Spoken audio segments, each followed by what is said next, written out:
Welcome to the podcast. My name is Jamie Knight, and I am a realtor with Real Broker right here in Cajun Country, Lafayette, Louisiana. The goal of this podcast is to bring massive value by bringing insider access to our area's top agents and from agents around the South, although we are a little outside of the South with this episode. But my hope is that you take a few things away from their experiences to grow your own business. Y'all, I'm so excited to welcome my guest today, Erik Hatch, realtor, team leader, real estate coach, and friend to all agents from kind of in the north, Fargo, North Dakota. Welcome to the podcast, Erik. Bro, this is the least south place in the United States, except for like Alaska. We are so far up here. Don't worry, it's still swampy and hot. I'll tell you this, is like I love the South. I love the people from the South. I feel like I'm at home. I say y'all all the time. Everybody up here just says you guys, and I say y'all because I want to hang with cooler people. Yeah, you got to shorten it, man. We don't have time to say use guys. That kind of drags on. That's right. Those two syllables, I ain't nobody got time for that. Yeah, I love that. And that's a Southern thing right there, baby. So, so start off by telling us, I guess, give us a little background, right? So tell us how you got in the real estate business and then bring us to where you are right now. You bet. I'm 20 years in this industry now, which is so wild. It was the end of 2005 that I got my license, and I was full-time employed at my local church. I was doing youth ministry and worship leading, and it was a full-time job, and I loved it, but it never paid the bills. And so I ended up getting licensed because I was flat broke and was about to get married and wanted to take care of my wife. My wife was an educator for 17 years. And so like we had tens of dollars coming in, and real estate was the vehicle to fix the debt that I had. And then it became the acceleration to start my family. We battled with a bunch of infertility things, and then it became my ministry. So it's really been like a transcendent piece into a lot of things. But I went from being a part-time agent to a part-time agent on a team, to then a solo agent full-time, and then I was a solo agent that started a team. My team in the last decade or so, Jamie, has sold about 7,000 houses.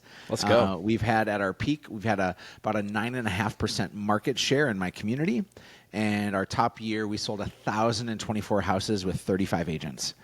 So we built a really powerful team, but I've been out of production now almost 11 years. So I've been an owner and an operator, but about 10 years ago, I transitioned from real estate team leading into real estate team leading and coaching. And now I spend most of my time coaching and mentoring and helping and giving back however I can. Own my own brokerage. I was independent when I started. Then I went to Keller Williams for like 6 years. I then opened up my own brokerage and did that for 7, and that was a good run. But now I'm having my 4-year anniversary with Real this month as well. So that's how we're connected, is brothers at Real. But really, we're just connected because we care about agents and we care about making a difference in this community. And I get to live my best life now. I golfed this morning before I came to work and did a coaching call, and now get to rock out with you on this podcast. And what a life I get to live. Holy cow.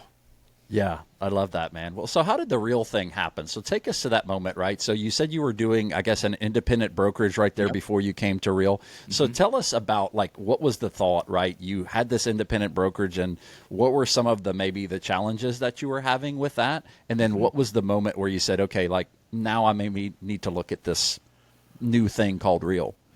I'd be lying if I didn't say that there wasn't the attraction to the opportunity that was there. I'm a guy that has tilled a lot of soil throughout this real estate industry the last 20 years and developed a lot of relationships. And so I saw there being a possible lottery ticket that I hadn't cashed in yet. And so that was my selfish move to say, like, oh, man, I could have a better business opportunity when it comes to stock and revenue share and influence in a larger company. Because, Jamie, my ego was really big. Like any other realtor, I had a big ego. And when I opened up my own brokerage, I'm like, wow, I'm at the top of the totem pole now. This is everything I need. This is everything I want. And I recognize, like, I'm spending a lot of energy and time and money doing things that are not in my great skill set, and it's not income producing, and it's painful and arduous. And so I was like, I need to give myself a better model. That was one of the things. It was the opportunity to jump on something that appeared to be a right win and a right investment. And then it was the opportunity for me to start cashing in and getting back some of my time back into my life. So that was the first piece. But I saw the win. The only way I would make the move is if my agents won as well. Because if I win and they lose, that's a terrible partnership. And so I had to say, well, how do they win? And understand this, Jamie. I owned my own brokerage. So they paid me as a team leader. But they never paid a brokerage. I owned the brokerage, so I didn't charge them anything extra. And when every one of my agents made the move over, they were financially investing more into paying for fees and paying for splits than they were paying previous. And wouldn't you know, everybody made the move with us. We didn't lose a single agent in the process. Everybody made the move with us. And in the last 4 years, the agents that have left my team, everybody but 2 is still with Real, which is super cool. Nice. The reason why they were going to win is, yes, there's the idea of getting referrals from all over the country. That's a value piece. There's the idea of getting education. That's a value piece. But it was them becoming an owner. And I think a lot of people think that you have to attract agents in order to capitalize on the stock that Real gives you, but it's not the case. You get stock when you're a capping agent. You get stock if you take advantage of the stock purchase plan. It's like a matching 401k. And Jamie, my agents suck at planning for their future. Yeah. And I have a fiduciary responsibility to help them to win and to set them up where they're not going to do it otherwise. And so you set it and you forget it. And this is a story that is heartbreaking, but also heartwarming. Is one of my agents that's been with me 4 years just recently got a divorce. And I remember him calling me disheveled and frustrated and scared, being like, how am I going to do this? This is so stressful. And he has 4 kids and like just losing all these things. Then he called me crying a couple of weeks later. I'm like, bro, what's up? And he's like, I just looked at my stock account. And over the course of the 3.5 years he had been at Real, now 4, over the course of that 3.5 year period, what he had invested in the stock purchase plan and what he received for being a capping agent, he probably invested $25,000 to $30,000 of his own cash into that. Well, his stock account was $130,000. Nice. And Jamie, he's crying to me because his life is in shambles. And at the same time, he's like, man, Erik, you made this move. And I didn't always see what you saw, but you made this move. And like, it's financially setting me up where I'm not as stressed anymore. Like, what a cool thing that I got to do. And it's not credit to me, it's credit to Real. But as a leader, I have to go first. And as a leader, I have to say what's best for my people. Ultimately, Jamie, I also knew that my agents weren't going to stay with me forever. I'd love them to, but the average agent stays on a team about 3 years. And over the course of the 7 years I had my independent brokerage, I probably had 30 or 40 agents that left in that time. And they all went to EXP and KW and Remax and local mom and pop places. And I was like, well, I have nothing to show because I had no spot for them to win. They have to start over, and that sucks for them. And then my long-term investment is gone. Or when we made the move and agents have left the team, almost all of them are still at Real. And so they're still winning. They're still compounding their stock. They're still setting themselves up for those great wins. And I'm still winning because I get to still benefit in terms of revenue share. And so it was like the greatest win I could find. Yeah. And none of them wanted to make the move, Jamie. My kids are 10 and 8. My kids don't want to eat vegetables. Yeah. But it's the right move for them, and it's going to help them to be stronger in the long run. And they're going to turn back to be like, thanks, Dad, for making me eat those vegetables. For me, my favorite vegetable is an onion ring, but I digress. Yeah. Yeah, absolutely. Yeah, I love that, and I'm the same story. I mean, I moved to a small local brokerage right here in Lafayette, Louisiana, and I did that because I wanted to be around cool people, right? And that brokerage was around about 50 agents, and I just wanted to be across that vibe, right? And then the owners, basically, I'd been at the company, I don't know, a couple months. Mm-hmm. I really had started my own journey 18 years prior, been with the same little local brokerage, made a move, right? Took a big step of faith when I had little kids as well. And then when I had finally got comfortable, right, at this little small brokerage, right, of 50 agents, boutique style brokerage, they sat us all down and said, okay, you guys are going to love this, right? We're going to take the whole entire brokerage over to Real. And I said, maybe I will, right? I don't know. But again, it comes down to trust, right? It comes down to trust of the leadership that they were going to do what they said they were going to do, that they weren't going to harm us and put us in a situation where we'd struggle or whatever. So I'm so thankful for those people who take that step out in faith, just like you did with your brokerage and just like the brokers of our 50 agent brokerage did when they made that move, because that was a huge, bold move, right? So, be around people, and that's what I always tell agents, be around people who are making those bold moves in their business, right? And they're doing big things. So that's what I tell people around Louisiana and around the South is like, hey, man, get in these communities where people are like doing big stuff, man, like, and just be a part of it. And one of those communities that you and I are both, part of, and you and Tim Macy kind of lead, is called AAU, which is Agent Attractors Unite. So tell us a little bit about that group and what you guys are focused on in that group. There was, and having been at this company for 4 years, there was this overarching fear of recruitment breath that people would have. Yeah. And the desire to not aggressively go after other agents. And there's a difference between recruitment and attraction, and we try to be really intentional on that difference. A recruiter is, I'm going after you so I can win. Yeah. And an attractor is saying, hey, come and grow here if you think it's right for you. It's just a different kind of approach. And we recognize that there was not a built-in cadence. There wasn't a rhythm. There wasn't a focus on providing regular training and regular support for people that do care about agent attraction. The truth of it is, whether you're looking at a company like Real or maybe another similar company like EXP, only 11% of people actually have anybody in their network. Now, what's wild about it is we're careful with the language because we don't like talking about downlines. I don't think anybody wants to be in a downline, but I think a lot of people want to be in a network. I think a lot of people want to be partners. Jamie, if I was privileged to have you in my network, it would stink to be like, hey, yeah, you're in my downline. That's like all the language we use matters. Like, as an example, I wrote a book called The Perfect Real Estate Agent Blueprint. And in that book, we talk about how you use this agent partner model, how you find somebody to be the nurse to you being the doctor, how they're so busy and ingrained in the transaction, but you're still there for the surgery. You're still there to navigate and negotiate the sticky stuff, right? The inspection, contingency removals, and writing of the offers and that sort. So many people use the language, hey, this is my showing agent or my showing assistant. But what happens is when you use that language of assistant, all of a sudden, or you just say it's my showing agent, it gives the perception for the other person that they're inferior. Right. That the person who's saying it is superior. And some people need that ego stroked, and I get that if they're the ones needing to have people that work under them or have people in their downline. But for myself and for Tim and for AAU, we try to talk about how we're partners. Love and that. How we have a network and how we don't recruit, we attract. And these feel like small differences, but what we're doing is we're taking the 11% that are currently winning with agent attraction and probably the 30 or 40% that desire to, and we're teaching them how to do it right. We're teaching them not how to land in somebody's inbox with recruitment breath to say, hey, will you please come and join me? And instead, it's about 4 key elements, Jamie. The first is earning the conversation.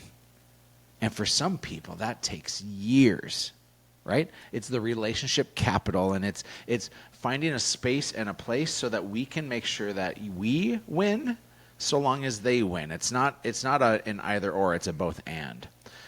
After you earn the conversation, then you have to figure out how to have the conversation and the right things to say, how to listen really well, how to not hard sell, how to not speak poorly of other companies. This is always about real. It's not about where they're at or where they're considering. The third is to then how to nurture that, right? So first is earn, and then it's have. And then it's nurture, because most people aren't ready to jump in and say yes today. And then it's how to be a great sponsor. And we just make sure that every week in our AAU calls, we're hitting on 1, 2, 3, or 4 of those elements in hopes that the next iteration of people who want to grow the company and who want to impact other people's lives and want to change their own world, that they have a really good foundation on how to do so. Yeah, man, I absolutely love it. And I love the vibe, and I love how, it's structured and how Real is set up in the sense of, we want to raise up the other person that we're bringing on. Like, we want them on the pedestal. We don't want to be on the pedestal as the person at the top of the network or the downline or whatever we're calling it. Like, we want them to be elevated. And I think that's the space that I've been living in, like, recently, is like, I just want to be the friend to all agents. I want to cheer for every agent. And you know what I heard about it as well is, like, agents who are looking to, like, grow the company, or agents who are looking to grow it, I don't care what company you're at. If you're looking to grow the company, be that person that's out on social media liking their posts, saying, hey, great listing, can I show it or share it? Be that person that's commenting in their stories and saying, what a cute baby or whatever. Like, just be that agent that's like the friend to all agents. And, like, that's a great space to be. And I feel like that's where I'm having a lot of success in agent attraction, is like, I'm just having, like, I'm being the friend to all agents. And I think what's important in that sense is, like, their broker is not doing that. They're running a brokerage. They're not out there on social media saying, great new listing, or, what a cute baby, or congratulations that so-and-so graduated high school. Like, agents that are kind of in our network are just loving on agents. And, like, I feel like they're getting that from us, but maybe they're not getting that from their broker. And then when a problem arises at the brokerage, they're like, Jamie's always been the one that said how awesome I was and shared my listing and congratulated me on everything. So now I'm going to kind of see what he's got going on. And that's where the conversations start, at least for me. Yeah, you're talking about a philosophical piece of groundwork that is infallible, and that is treat them better than. Yeah. Better than their current broker, better than the community that they come from, better than the voices that they have in their own head. When you can treat them better than, you end up winning. And so people wonder, well, how do you, yes, we can say in theory, Jamie, that we should treat people better, but I want to show you 4 ways to do so. This is my favorite acronym when it comes to attracting anyone in your world. Those that are realtors, this works so well with your past clients, with your database of people that you are friends with or connected with, those most likely. When I was a KW agent, like most, I read the Millionaire Real Estate Agent book, and MREA talks about the difference between METs and have-not METs, and it was so imperative for me to understand this. Have-not METs had a 1 in 50 conversion rate. 1 in 50, so 2%. Right. Where a MET had a conversion rate of 2 in 12, which is 16.67%. And as a math guy, I always wondered, like, why didn't they break that fraction down to, say, 1 in 6? And the reason why is they would say, well, for every 12 people in your database that know, like, and trust you, if you follow the steps, 1 of the 12 is going to work with you, and 1 of the 12 is going to refer you. So 2 and 12 is 16.67%. So I'm always left saying, like, our best energy is spent on people we already have relationship capital with. And there's a 4-part way in which to till the soil and create the way in which, when you do have conversations and you do plant seeds, and there are the things that you've done all the work ahead of time. It's called CAIG, C-A-I-G, okay? The C is to compliment. Jamie, you talked about it, landing in someone's stories or commenting on their posts, but complimenting them. Like, compliments are specific. If I say, hey, everybody, thanks for listening today, that doesn't mean anything to anyone. But if I say, hey, over there in Nashville, I know that my buddy Dan is listening. Dan, you mean the world to me, bro. Thank you for tuning in. I promise you, Dan holds his head up a little bit higher and puts his shoulders back just a little bit, because compliments are specific. So if you're wondering how to make people think well of you, you compliment them. The A is my favorite. I'm going to come back to that, okay? But remember, the acronym is CAGE. Then it's I. The I is to invite somebody. You're inviting them to an experience, to a place of connection, to learn together. You're inviting them to coffee. You're inviting them to meet somebody that you care about. You're inviting their opinion in. All those things matter a lot. And if you want somebody to think well of you, well, the best way to do it is to invite them to something. G is gratitude. Gratitude is nature's most powerful aphrodisiac. And so when you show gratitude and thanks with specificity, it's gonna carry, and it's gonna go a long ways. Gratitude and compliment sometimes mirror each other just a little bit, but both are accelerators for the growth that you want. But then it goes back to the A. Okay? The A is ask. So it's compliment, ask, invite, and show gratitude.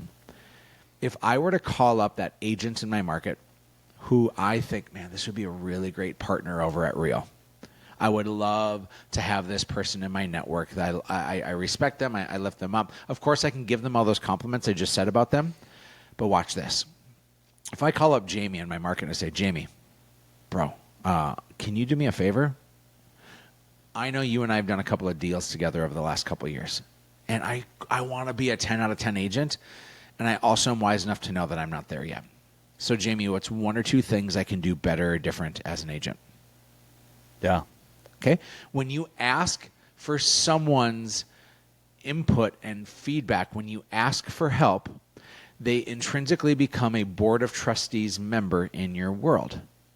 Simon Sinek says, we think we become trustworthy when we offer help, but we actually become trustworthy when we ask for help. And so if you can ask for help, if you can ask for feedback, and how you ask matters a lot. You can't just say, hey, how am I doing? Instead, it's what's one or two things I can do better or different.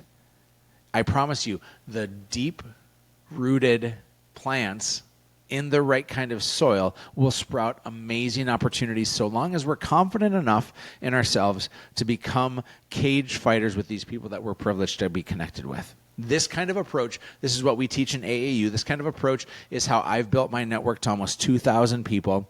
This kind of approach can change someone's life if you just do it long enough and well enough. Love that.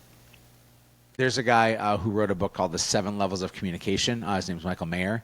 A super awesome speaker. Came up with this really great way to never buy a lead ever again, and instead just to earn leads. And when I sent out my cage fighter analogy, I sent a bunch of emails out to people. He's like, hey, you should change it to cigar, right? Add R to repeat it and do it again, because you can't just do it once. You have to stay consistent in it. So it would be compliment, invite, gratitude, ask, and repeat. Yeah, love that. I thought it was good to be a cigar fighter or a cage fighter. Doesn't matter to me. I'm here for it either way. Yeah, absolutely. Well, let's talk about agents, because agents right now are really struggling for sure. So, some agents are really questioning whether or not they can even make it the year. 2025 hasn't been very friendly. 2024 hasn't been, as friendly either. But let's talk about agents. Like, in what ways can agents actually get back, right the ship? So what are you telling these agents in your coaching calls? What are they struggling with right now, and what are you helping them with right now? We have been lulled into thinking that this game is easy. This game is simple. It's not easy. It's 3 steps only in order to win. You got to say the right thing, say it enough times, and say it to the right people. I'm business partners with Ben Kinney. I'm a part of Place. Ben taught me that. Say the right thing, say it enough times, say it to the right people. I promise you, Jamie, every realtor and business person has goals, but they actually don't know the daily commitments that it takes in order to achieve those goals. And what was lighter commitments is now much more robust in order to get there. And so I throw goals out the window. I hate having conversations about goals. I love to know directions people are willing to go and the commitments they're willing to take in order to get there. And the goals will show themselves when you get clear on the daily commitments. I have somebody in my network, and I want to share with you, we were in conversation just earlier today. I have somebody in my network at Real who's struggling. And he was honest about it, which I appreciated. But he had a large goal to sell 60 homes this year, and he's at a fraction of that through the year. I asked him, what is he going to do? He said, triple down on everything. I said, okay, what does that mean? And then he's like, well, I got to work harder. I'm not sure that working harder with a dull axe gets it done. Yeah. If you want to chop down some trees, Jamie, there's 3 things we have to look at. I stole this from Sharon. So again, I don't really have any own original thoughts. I just repeat people who I am privileged to be partners with and love growing with. But he drew out a triangle. And he just said, why didn't you reach your goals? And on one side of the triangle, it says skill, one side says effort, and one side says opportunity. Most people love to blame the opportunity. They love to blame the market. When he was sharing this with me, my wife was in the redwood forest of California. These giant trees. My wife's 5'10". She's this like tall, beautiful blonde lady. And she sent me a picture of her next to these trees, and she's never looked more teeny tiny in her life. Jamie, there's still a forest of opportunity out there right now for people. There is a plethora of opportunities, but it's no longer small ash trees. It's redwoods. And so we can't blame opportunity. We have to say, is it skill or is it effort? What I'm talking to my guy about is, why haven't you reached your goals? Is it skill or is it effort? And most people blame one or the other. But you can swing an axe 1,000 times, but if that axe isn't sharp, that tree's never going to chop down. If you spend your time sharpening the axe, and then you swing in the same spot over and over and over again, you'll find success. So I'll challenge anybody who I'm privileged to coach and connect with. I'll challenge them and I'll say, well, why haven't you reached your goals? Is it skill, effort, or opportunity? And most of them say it's effort. But then I say, well, how sharp are you on your skills? And the truth is, Jamie, people think because they had good success in 2020 and 2021 and 2022 that their axe is still sharp. But it actually wasn't sharp back then. Yeah. It was just the smallest trees. It was just easy pickings. Yeah. And so agents need to spend an inordinate amount of time sharpening their axe, 30 to 60 minutes a day of role-playing, of training, and they need to do it 5 days a week. Most are not right now. 99% of them are not. Then you got to figure out where is the best place for you to swing. For me, I understand there's 4 great lead sources, and the ones I concentrate on are the first and the last. Here's the 4 lead sources for any agent out there. The first is PCSOI, past client sphere of influence. It's relationships. That's number 1. Number 2 is low-hanging fruit. That's Zillow and HomeLight and Dave Ramsey and agent referrals. These things are costing you 25 to 40% per transaction, but it's people who are ready, willing, and able. Number 3 is long-term nurtures. It's neighborhood farming. It's working with people from open houses. It's Google pay-per-click. That's right. These are low to no cost leads, but they're going to take an inordinate amount of time to actually start showing some fruit. The 4th and final is reputation business. That's your Google reviews. That's your social media presence. That's your involvement in your community. And those are the ones that I like to work on, is the reputation and the relationship business. I don't want to swing my axe at 4 different spots.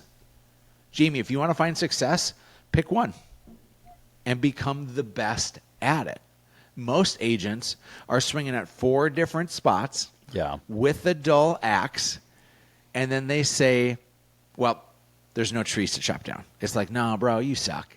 Not because they're ill-intended. It's because this market has duped us into thinking we're better than we actually are. Yeah, absolutely. Yeah, your axe thing, isn't that an Abraham Lincoln thing or something? Like it was like, if I had an hour to cut a tree down, I'd spend 45 minutes sharpening the axe or something like that. Yep. And then Bruce Lee goes on to say, I don't fear a man that has practiced 10,000 kicks. I fear a man that's practiced one kick 10,000 times. Yeah.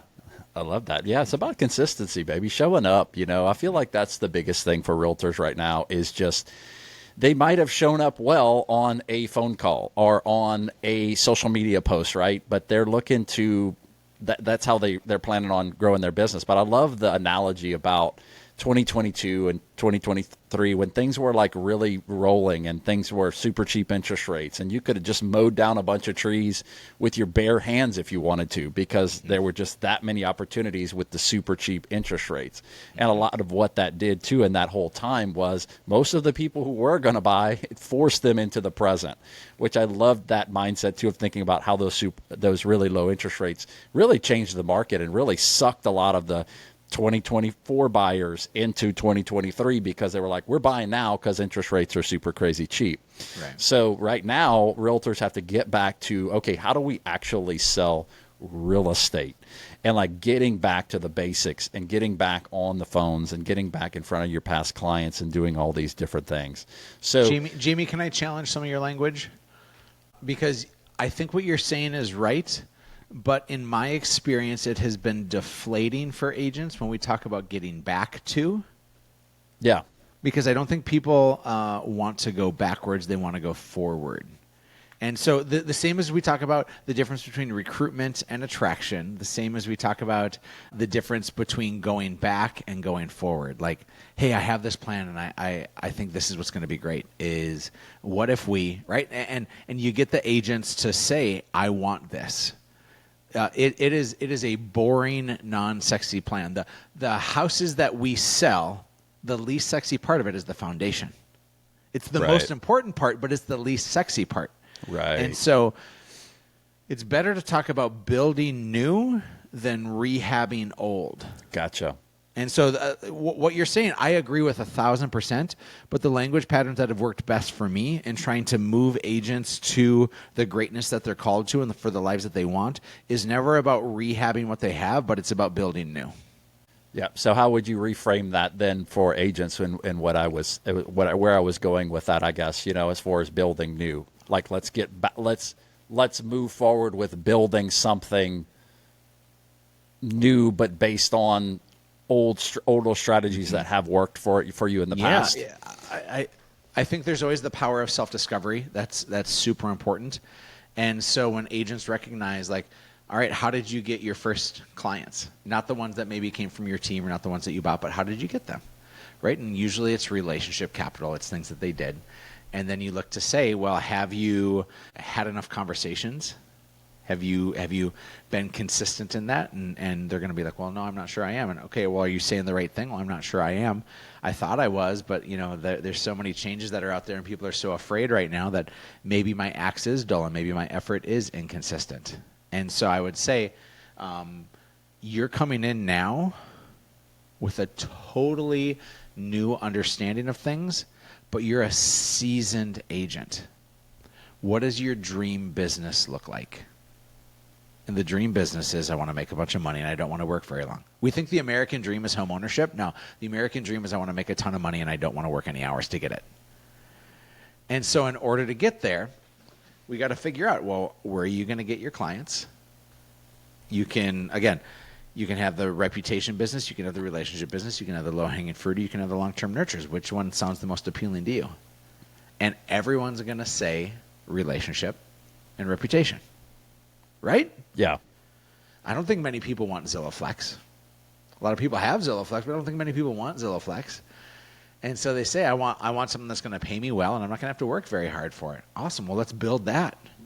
Let's make sure that you have the habits and the daily commitments every day in order to build what you want to build. Instead of rehabbing what you have today, which is going to take way more time and way more money than you ever think, let's build something new.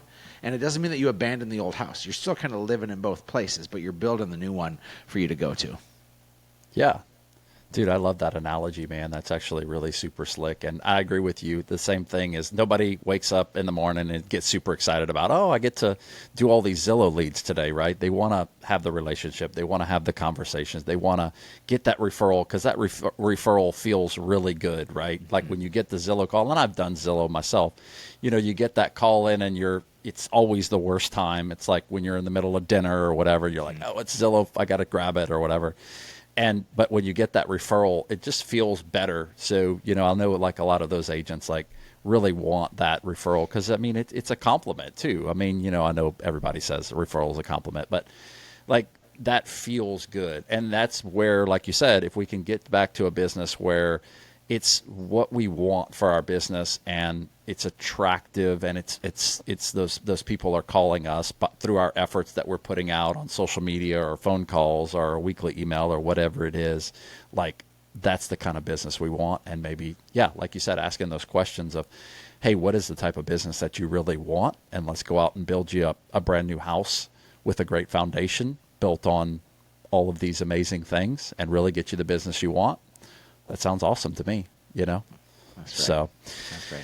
Appreciate it, Eric, man. Look, we're blew through 30 minutes, no problem, man. And I want to be respectful of your time and you have so much value. So I'm going to definitely put some of your contact information in the details of this podcast, man. And I hope that agents reach out to you for everything awesome that you're doing and go follow you on some of the social media platforms. But I'll ask you one more thing and just maybe close it out with one more little encouraging message to realtors, and then we'll close it out. Hold is my message. It's from Braveheart, right? William Wallace, as it feels like the enemy is attacking and you want to retreat and you want to curl up. Like, gang, this is a fantastic business. I got a message from somebody really important to me yesterday.